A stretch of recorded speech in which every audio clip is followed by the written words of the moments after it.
السلام عليكم ورحمه الله وبركاته. ازيكم يا حبايب قلبي؟ اخباركم عاملين ايه؟ يا رب الكل يكون في افضل حال. حلقه جديده معاكم النهارده مكملين في سلسله الفيديوهات القصيره اللي وعدنا حضراتكم بيها. هنتكلم النهارده في حلقه جديده بعنوان ايه هو يا دكتور افضل مضاد حيوي بنستخدمه في حاله خراج الضرس. خراج الضرس احنا عارفين بيبقى ايه؟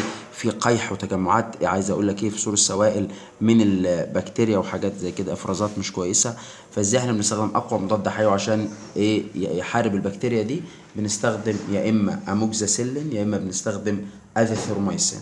دول تعرفهم، بس لازم طبعا تقول له دكتور عشان يديك الجرعه المناسبه ويديك الحاجه المناسبه ليك انت، ما تكونش عندك ايه ادويه تانية بتتعارض معاه او بتبطل مفعول. عشان كده دايما بنقول حته الادويه دي انت ممكن تعرف اسم الدواء بس تروح للدكتور وتقول له ينفع اخد كذا، او انا مش عارف عنده خراج، او انت بصفه عامه تكون عارف المعلومه ايه الانسب ليك.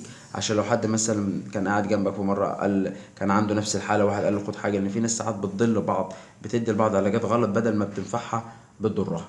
اشوفكم الحلقه الجايه، والسلام عليكم ورحمه الله وبركاته.